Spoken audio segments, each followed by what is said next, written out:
मनीष कश्यप के जेल जाने के बाद जो सबसे ज्यादा साथ देने वाला व्यक्ति था वो था अभय तूफानी जी, जो कि जेल के पास जाकर स्टेशन पे जाके गांधी मैदान में जाके हर लोगों को ये जवाब देते रहे कि मनीष कश्यप ने कहीं गलती नहीं किया है, कहीं गलती नहीं किया है। क्या लगता है कि मनीष कश्यप बाहर आ गए, बीजेपी में शामिल हो गए, तो आपको पूछ रहे हैं काहे मैंने आपको कितने बार फोन किए मनीष कश्यप आपको?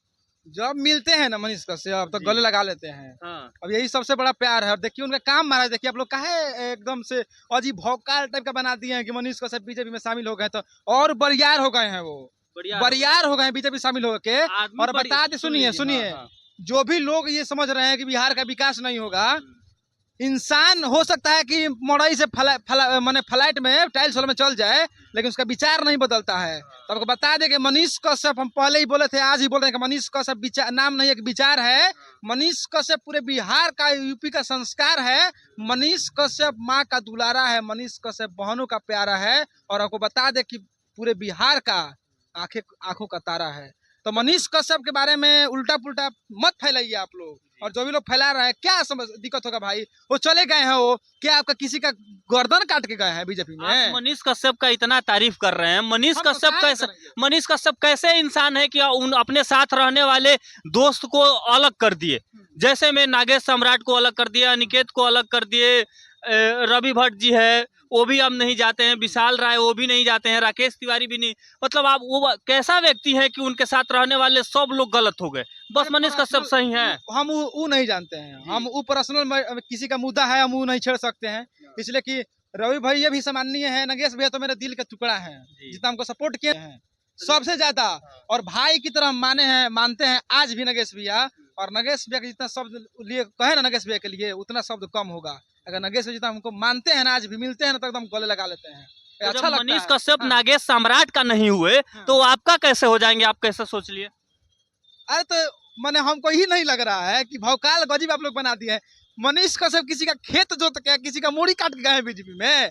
अरे पार्टी में चले गए तो किसे क्या हो गया महाराज? हमको नहीं समझ, इससे क्या हो गया, दिक्कत क्या है बताइए? पार्टी सुनिए, हमको लगता है कि अगर हाथ में आपका माइक है और मेरा इंटरव्यू ले रहे हैं, तो उस आपका जो कैमरा कर रहे हैं, तो कैमरा में आवाज क्लियर जा रहा होगा। अगर इस माइक को हटा दिया जाएगा तो मुझे लगता है कि आवाज जाएगा, लेकिन उतना मजबूती के साथ नहीं जाएगा। तो इस बात को समझिए कि मनीष कश्यप किसी पार्टी में नहीं गए थे तो उनके पास मजबूती नहीं था, लेकिन किसी पार्टी में चले गए हैं तो उनके पास मजबूती हो गया है। किसी ब्लॉक में जाएंगे तो लोग डरता है कि नहीं, मनीष कश्यप पार्टी का आदमी, बीजेपी से पार्टी से आए हैं, रोड पे उतरते हैं। हमको पार्टी से मतलब नहीं है, हमको पर्सनली पार्टी से मतलब नहीं है, लेकिन पार्टी में आप हैं तो आपका काम जल्दी से होगा, इस बात को मानिए आप। बिहार में ये होता है महाराज, इस बात को मानना पड़ेगा कि जो पार्टी का जो जिसका राजनीतिक सपोर्ट है उसका काम तुरंत हो जाता है। और जिस ऐसे रोड पर कतनो चिल्लाते रह जाए, आपको कोई नहीं पूछेगा, लेकिन जाकर ट्रक हटवा रहे हैं, जाके सबका मदद कर रहे हैं। और जो श्रेया हत्याकांड हुआ था, जो फिर काराकाट में एक और कांड हुआ था, पिछले बार काराकाट देखा जाए स्थिति चुनाव में तो नेताजी जी लोग का भीड़ लगा था, और दो को कांड हो गया, कहा नहीं कोई पहुंच रहा है, लेकिन मनीष कश्यप 2-3 दिन पहुंच के रोड सड़क सब दिखा रहे हैं। ये नहीं किसी को दिख रहा है, मनीष दिख रहा है कि मनीष कश्यप चले गए बीजेपी में भौकाल बनाया जुटो के, मैंने सब लोग बिना मतलब के, क्या मतलब है? सब लोग सम्माननीय है, सब लोग माननीय है, सब लोग पूजनीय है, और जिनका जिनका अपना नाम लिए हैं सब लोग दिल के करीब है मेरे। और मनीष भैया भी दिल के करीब है, आज भी मिलते हैं ना, बीजेपी में जाने के बाद भी मिले हैं हमसे, और कहीं ना कहीं हमको भी बहुत सपोर्ट किए हैं। सपोर्ट इसलिए किए हैं कि कितना भी भीड़ में रहते हैं ना, वो दिखते हैं तो कहते हैं कि अरे मेरा हीरो आ गया। लगता है ना कि हाँ चलिए, यही ना चाहिए।